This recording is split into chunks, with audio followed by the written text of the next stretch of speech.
Hello everyone. Antlers 2021 में release हुई एक हॉरर मिस्ट्री मूवी है जिसे स्कॉट कूपर ने डायरेक्ट किया है।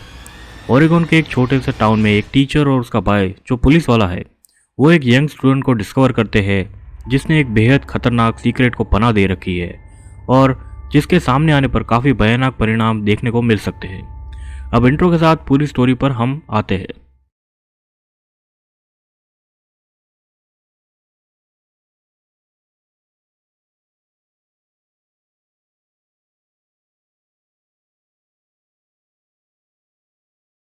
स्टोरी ओपन होती है एक एबेंडेंट फैक्ट्री जैसी जगह को दिखाते हुए जहाँ एक बच्चा खेल रहा था। उसे किसी तरह की आवाज़ आती है जैसे कोई जानवर हो।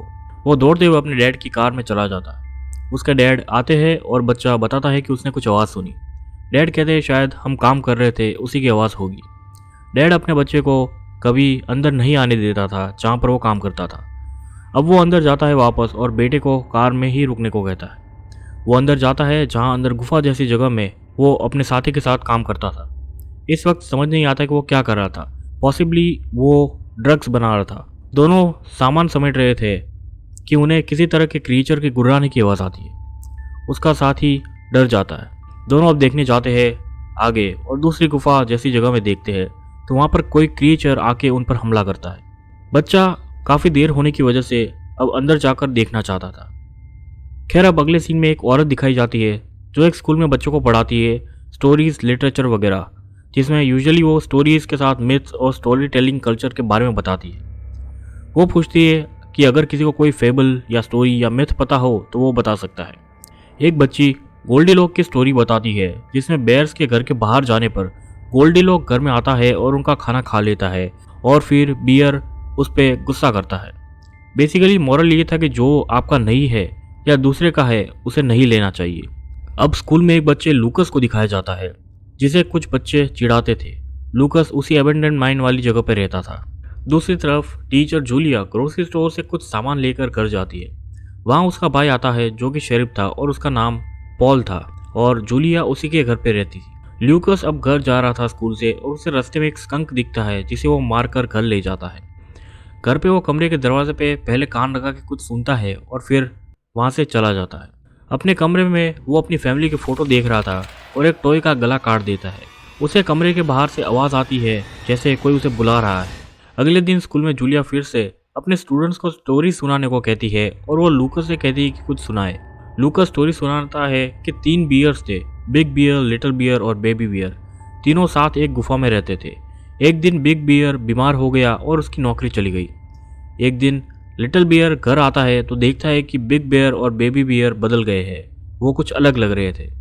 बिग बियर की बीमारी बढ़ रही थी और इस वजह से वो और भी ज़्यादा मीन और एंग्री हो गया था। कारण ये भी था कि अब उनके पास खाने के लिए कुछ भी नहीं बचा था, शायद इस वजह से। हालांकि वो तीनों फिर भी एक दूसरे के साथ थे और एक दूसरे के लिए थे।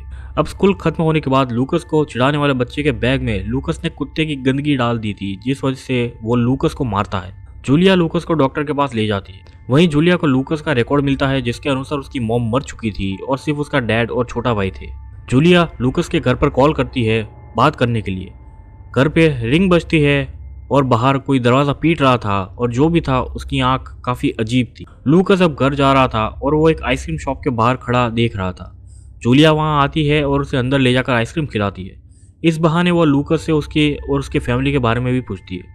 लूकस कुछ सवालों के बाद अनकंफर्टेबल हो जाता है और वहाँ से चला जाता है। अब लूकस फिर से स्कूल से अपने घर जा रहा था और उसे रास्ते में एक मरा हुआ जानवर दिखता है और वो उसे बैग में डालकर ले जाता है। दूसरी तरफ जूलिया लूकस के घर जाती है और पुकारती है पर वहाँ पर कोई भी जवाब नहीं देता। अंदर से दरवाजे के थड़ की आवाज़ आ रही थी। अंदर कोई इंसान था या कुछ अजीब सा कुछ जानवर था, पता नहीं चल रहा था। खैर जूलिया इस आवाज़ को सुनकर वहाँ से चली जाती है। अब लूकस घर पर उस जानवर के टुकड़े करता है और उसे ऊपर एक अंधेरे कमरे में ले जाता है। वहाँ वो खाना रखता है और उसका पिता फ्रैंक खाने की तरफ बढ़ता है। फ्रैंक किसी जानवर के जैसा लग रहा था। उसके शरीर में एक अजीब सी रोशनी थी। वो लूकस को जाने को कहता है और पीछे अंधेरे में छुप जाता है और तभी उसका छोटा भाई एडेन वहाँ पर आता है खाने की तरफ। एडेन की हालत उसके पिता जितनी बुरी नहीं लग रही थी। लूकस बाहर चला जाता है और कमरे को बंद कर देता है। जूलिया अपने घर पर पियानो बजाती है और उसे अपने पास्ट के इंसिडेंट याद आते हैं और पता चलता है कि जूलिया का पास्ट काफ़ी बुरा रहा है, जहाँ पर वो अब्यूज़ का शिकार रही होगी। जूलिया का भाई आता है और जूलिया उससे फ्रैंक वीवर के बारे में पूछती है। पता चलता है कि वीवर ड्रग्स बनाता था और शायद कंज्यूम भी करता था, पर उसे जेल नहीं भेजा गया क्योंकि उसकी वाइफ के मरने के बाद वो ही अपने बच्चों का ख्याल रखता था। जूलिया कहती है, मैं उसके घर गई थी और मुझे वहाँ पर कुछ ठीक नहीं लग रहा था। अब दूसरी तरफ लूकस के घर पर वो कमरे में बैठा था तो बाहर से एडेन उसे आवाज़ लगाता है और कहता है कि उसे भूख लगी है। ल्यूकस उसे अनसुना करने के लिए हेडफोन्स लगा लेता है। अगली सुबह ल्यूकस जंगल में ट्रैप सेट कर रहा था तो वो थोड़ी दूरी पर एक आदमी को देखता है और उसके पास एक इंसान की लाश पड़ी हुई थी, आधी। जूलिया स्कूल में लूकस के बेंच से कुछ बुक्स निकालती है, डायरी निकालती है और नोटबुक्स निकालती है, जिसमें एनिमल ट्रैप्स बनाने की बुक थी, कुछ खतरनाक आत्माओं के बारे में बुक थी और उसकी एक नोटबुक थी जिसमें उसने काफ़ी सारे अजीब स्केचेस बनाए हुए थे। वो सब कुछ लेकर प्रिंसिपल के पास जाती है और कहती है कि हमें कुछ करना चाहिए इस बारे में। प्रिंसिपल को इसमें कुछ ज़्यादा गड़बड़ नहीं लग रही थी। प्रिंसिपल का मानना था कि अपने बच्चों को होम स्कूल कराना कोई बड़ी बात नहीं है और वैसे भी लूकस यहाँ पर काफ़ी सेफ है। अगले सीन में जूलिया बाहर थी तो उसे अपने भाई दिखता है जिसे वो जंगल वाला आदमी बात कर रहा था। जूलिया का भाई पॉल उसके पास आता है और जूलिया पूछती है कि क्या बात है। पॉल बताता है कि एक लाश मिली है जंगल में जिसका निचला हिस्सा वहाँ पर था और ऊपर का हिस्सा माइन में मिला था, यानी कि मैथ लैब के पास। पुलिस को लग रहा था कि किसी बालू वगैरह ने ये किया होगा। अब लूकस ऊपर अपने भाई एडन के पास जाता है और उसे कुछ खाने को देता है। खाते हुए एडन खांसता है और उसके मुंह से और आंख से कुछ काला सब्सटेंस निकलता है, मतलब वो और भी ज़्यादा बीमार हो रहा था अपने पिता की तरह। दूसरी तरफ जंगल और माइन में मिले लाश के हिस्से पोस्टमार्टम के लिए लाए जाते हैं और डॉक्टर का कहना था कि लगता है कि जैसे किसी जानवर ने यह किया हो, पर हड्डियों पे जो दांत के निशान है उसके अनुसार तो वो शायद किसी इंसान ने किया है। इस बात को सुनकर पॉल और उसके कलीग्स को समझ नहीं आ रहा था कि क्या चल रहा है। ल्यूकस के स्कूल की प्रिंसिपल उसके घर आती है और इस दौरान ल्यूकस स्कूल में था। वो अंदर जाती है और फ्रैंक को आवाज़ लगाती है। स्कूल में ल्यूकस की क्लास को फिल्म दिखाई जा रही थी, पर लूकस का ध्यान उस पर नहीं था। वो एक लकड़ी को टुकड़े को लेकर तराश रहा था और वो एक क्रिएचर का सर बनाता है। घर पे प्रिंसिपल घर में देखने के लिए अंदर जाती है और ऊपर जाने वाले रास्ते पर वो एडन के रोने की आवाज़ सुनती है। वो दरवाजे को खोलकर ऊपर जाती है और एडन को देखती है। वो एडन को देख रही थी तो पीछे से फ्रैंक आकर उस पर हमला करता है। एडन डर के छुप जाता है। फ्रैंक प्रिंसिपल को नोच खाता है और फिर वो चिल्लाता है और उसकी बॉडी अजीब तरीके से ट्विस्ट करती है और उसके मुंह से किसी क्रिएचर के सींग निकलते हैं। स्कूल में जूलिया का ध्यान लूकस पर था और लूकस ने अपने बनाए लकड़ी के क्रिएचर के दांत को खुद के ही स्किन में चुबाता है और उसे खून निकल रहा था। पुलिस अब माइन में जाती है इन्वेस्टिगेशन के लिए, जहाँ पर काफ़ी सारे बैग्स लटकाए हुए थे जो कि मेडिसिन बैग थे। ये वैसे ही बैग थे जो ल्यूकस अपने दरवाजे पर लगाता था। माइन में उन्हें जानवर के सींग का टुकड़ा मिलता है, पर वो बाकी जानवर के मुकाबले काफ़ी अलग था।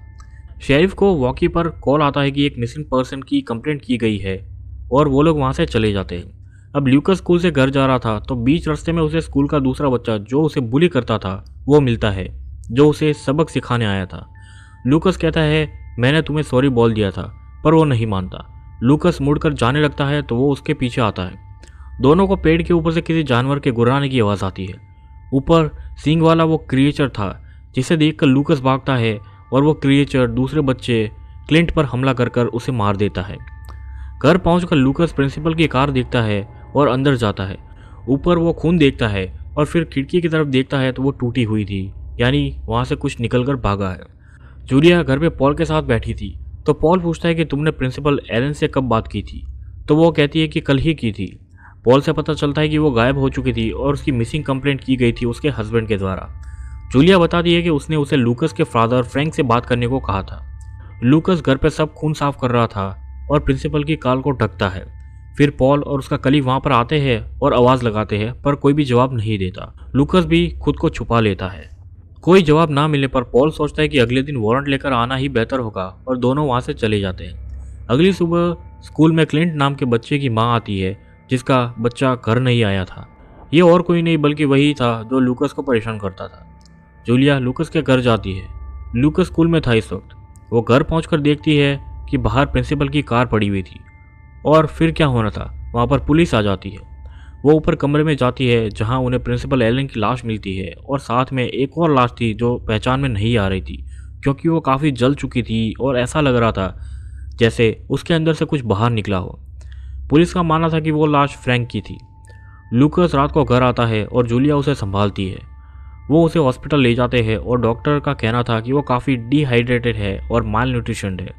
मेंटल ट्रॉमा के चांसेस भी हो सकते हैं और शायद थोड़ा बहुत अब्यूज़ भी हो सकता है। लूकस के छोटे भाई एडन का कुछ अता पता नहीं था। जूलिया पॉल को लूकस को अपने साथ रखने को कहती है, पर पॉल नहीं मानता। हॉस्पिटल के कमरे के अंदर लूकस अपने पास की बातों को याद कर रहा है जब ये सब कुछ शुरू हुआ था। उसके पिता काफ़ी बीमार होने लगे थे और वो अपने बच्चों को उससे दूर रखना चाहते थे। वो एटिक के दरवाजे पर काफ़ी सारे लॉक्स लगाता है और लूकस को इंस्ट्रक्ट करता है कि कुछ भी हो जाए, कितनी भी आवाज़ करे, कितना भी बाहर आने को वो कहे, पर वो दरवाजे को ना खोले। हर गुजरते दिन के साथ फ्रैंक बीमार होता जा रहा था। अब जूलिया और पॉल एक व्यक्ति के पास जाते हैं जिसका नाम स्टोक्स था और वो रिटायर्ड शेरिफ था जिसकी जगह पर पॉल आया था। तीनों बैठकर कुछ एविडेंसेस को देख रहे थे जिसमें एक मेडिसिनल बैग था जो लूकस के घर और माइन से मिला था, और स्टोक्स एक नोटबुक को देखता है जो लूकस की थी जिसमें उसने सिंग वाले अजीब क्रिएचर्स के स्केच बनाए हुए थे। स्टोक्स पूछता है कि ये तुम्हें कहाँ से मिली, तो जूलिया कहती कि ये मेरे एक स्टूडेंट की है। स्टोक्स उसे पूछता है कि क्या वो नेटिव है यहाँ का। नेटिव से मतलब था वहाँ के ट्राइबल या फिर रेड इंडियंस की बात हो रही थी। जूलिया मना करती है पर स्टोक्स को विश्वास नहीं होता। स्टोक्स एक नेटिव था और वो एक बुक लाता है और साथ ही में माइन से मिले सिंह के उस टुकड़े को दिखाता है और यहाँ पर काफ़ी चीज़ें सामने आती है। वैसे उन बातों को जानने से पहले क्या आप लोगों ने अभी तक चैनल को सब्सक्राइब किया या नहीं किया तो कर लीजिए और साथ ही वीडियो को लाइक भी ज़रूर करें। खैर, अब वापस आते हैं स्टोरी पर। वो बुक के अंदर एक चित्र को दिखाता है जो एक सिंग वाले क्रिएचर का था जो स्टोक्स के अनुसार माइन में था या फिर वहाँ पर रहा करता था। इसे वेंडिगो कहा जाता था जो एक तरह का शैतानी क्रिएचर होता है जो इंसानों को खाता है। लेजेंड्स के अनुसार एक बेहद भयानक विंटर के समय पे एक शिकारी खो जाता है और वो अपने बचाव और जिंदा रहने के लिए इंसानों को खाने लगता है। इंसानी मांस खाने की वजह से वो पागल हो जाता है और एक स्पिरिट बन जाता है जो कि कोई भी रूप ले सकती थी, और फिर वो जंगल में घूमने लग गया था नए शिकार की तलाश में, और उसकी भूख कभी नहीं मिटती। वेंडिगो जितना खाता है उसकी भूख उतनी ज़्यादा बढ़ती है और उसी के साथ वो कमज़ोर होता है। उसे तभी मारा जा सकता है जब वो कमज़ोर है और उसके धड़कते दिल को ख़त्म करना ज़रूरी है। इससे वो दूसरा होस्ट ढूंढने लगेगा। जूलिया और पॉल वापस जा रहे थे तो उन्हें एक कॉल आता है कि एक और बॉडी मिली है। पता चलता है कि ये बॉडी क्लिंट ओवेंस की थी। डॉक्टर के अकॉर्डिंग इसकी बॉडी भी आधी खाई हुई थी। पॉल माइथोलॉजिकल क्रिएचर्स या इन सब में बिलीव नहीं करना चाहता था और उसके अकॉर्डिंग कोई ना कोई लॉजिकल एक्सप्लेनेशन ज़रूर होना चाहिए। पॉल लूकस को अपने घर ले जाती है हॉस्पिटल से। दोनों बातें करते हैं और जूलिया उसे बताती है कि उसके डैड अब नहीं रहे। लूकस कहता है कि मेरे डैड नहीं मर सकते। जूलिया कहती है कि पॉल को उनकी लाश मिली। लूकस कहता है वो तो मेरे पुराने डैड की लाश होगी जो कि काफ़ी बीमार और मीन थे। मेरे नए डैड एडन के साथ है, पर एडन उन्हें नहीं समझ पा रहा। मुझे उसे खाना खिलाना होगा और वो मुझसे प्यार करता रहेगा। अब पॉल के घर पर उसका कलीग डैन उसे मिलने आता है और पॉल जो कि बाहर था वो उसे वहाँ पर रुककर बाहर ध्यान रखने को कहता है। उसे उस क्रिएचर की आवाज़ सुनाई देती है काफ़ी दूर से। अंदर लूकस जूलिया से कहता है कि वो जल्द ही यहाँ पर आएगा और मुझे यहाँ से माइन में ले जाएगा अपने भाई के साथ। अब एक बहुत ही तेज़ चीखने की आवाज़ आती है क्रिएचर की और लूकस कहता है कि वो आ रहा है। डैन बाहर देख रहा था जहाँ से आवाज़ आ रही थी। उसे समझ आता है कि वो आवाज़ शेड में से आ रही थी। वो पॉल को कॉल करता है और बताता है कि वो जल्दी से यहाँ पर आ जाए और पॉल वहाँ से तुरंत निकलता है। जूलिया लूकस को लेकर अंदर दूसरे कमरे में जाती है और पॉल उसे कॉल कर रहा था, पर उसका फ़ोन साइलेंट होने की वजह से वो उसे अटेंड नहीं कर पाती। डैन शेड में जाता है, वहाँ पर कपड़े के नीचे एडन छुपा हुआ था। वो उसे देखता है और पॉल को इन्फॉर्म करता है, पर उसे पता नहीं था कि वो एडन है। वो अपनी बात पूरी करे उससे पहले डैन के पीछे से वो क्रिएचर आकर उसे मार देता है। ये वाला सीन काफ़ी डरावना और सही में बहुत अच्छा था। पॉल अब घर आता है और वो शेड की तरफ बढ़ता है जहाँ पर डैन की लाश थी। वो अंदर एडन को देखता है और वो क्रिएचर पीछे से आकर उस पर हमला करता है और उसे फेंक देता है। वो कुछ पल के लिए बेहोश होता है और एडन बाहर चला जाता है उस क्रिएचर के पास। पॉल थोड़ा होश में आता है और शेड की दीवार का सहारा लेकर वहाँ पर बैठा था तो उसे बाहर से क्रिएचर की आवाज़ आती है। वो क्रिएचर बाहर से उस पर हमला करता है और उसके सींग पॉल के शरीर में घुस जाते हैं। पॉल एक स्टिक लेकर उस पर हमला करता है, पर वो क्रिएचर फिर उसे मारता है और शायद अब पॉल मर चुका था या फिर काफ़ी बुरी हालत में था। ल्यूकस मौका देखकर कमरे से भाग गया था और जूलिया बाहर पॉल को देखने आती है। पॉल अभी तक मरा नहीं था। जूलिया बताती है कि वो क्रिएचर एडन के साथ माइन में गया होगा और ल्यूकस भी वहीं पर गया है, तो मैं वहां पर जाने वाली हूँ। पॉल कहता है कि वो भी उसके साथ आएगा। जूलिया और पॉल दोनों माइन के लिए निकलते हैं और जूलिया एम्बुलेंस को माइन की तरफ आने को कहती है। पॉल अंदर आने की हालत में ना होने की वजह से वो कार में ही रुकता है और जूलिया अंदर जाती है। काफ़ी अंदर जाने के बाद उसे एडन और लूकस दिखते हैं जो उसे वहाँ से जाने को कहते हैं, और वहीं पर नज़दीक में वो क्रिएचर एक भालू को खा रहा था। उसके चेहरे पर फ्रैंक का चेहरे की खाल लगी हुई थी। जूलिया उस तरफ फ्लैशलाइट करती है और वो क्रिएचर उसे देखता है। जूलिया उसे गोली मारती है पर वो उसे फेंक देता है। गोलियों का उस पर कुछ भी असर नहीं हो रहा था। जूलिया पर वो फिर से हमला करने आ रहा था और तभी बाजू में पड़ी फ्लैश स्टिक को वो जलाती है और उसकी रोशनी और गर्मी से क्रिएचर थोड़ा डर जाता है और मौका देखकर जूलिया उसकी गर्दन में एक लोहे का रोड मार देती है। क्रिएचर रोड को निकालता है और जूलिया की तरफ बढ़ता है और तभी ल्यूकस उसके पीछे आकर उसके दिल पर चाकू मारता है और वो क्रिएचर गिर जाता है। जूलिया क्रिएचर का दिल को निकाल देती है जो काफ़ी गर्म था और उसी के साथ क्रिएचर मर जाता है। हालांकि अब एडन भी उस क्रिएचर जैसी आवाज़ निकालने लगा था, मतलब वो भी धीमे धीमे उस क्रिएचर में इवॉल्व हो रहा था। जूलिया उसे मारने का डिसाइड करती है पर ल्यूकस उसे मना करता है। जूलिया के समझाने पर वो मान जाता है और जूलिया एडन के दिल पर वार कर कर उसे मार देती है। अब ल्यूकस जूलिया और पॉल को दिखाया जाता है जो लेक साइड थे।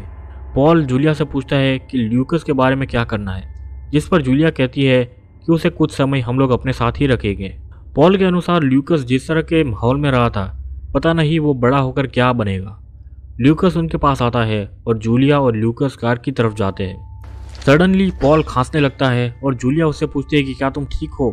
पॉल हाँ कहता है पर उसके मुंह से ब्लैक कलर का सब्सटेंस निकलता है जैसा कि एडन और फ्रैंक के केस में दिखता है, मतलब वो भी अब क्रिएचर बनने की कगार पर था।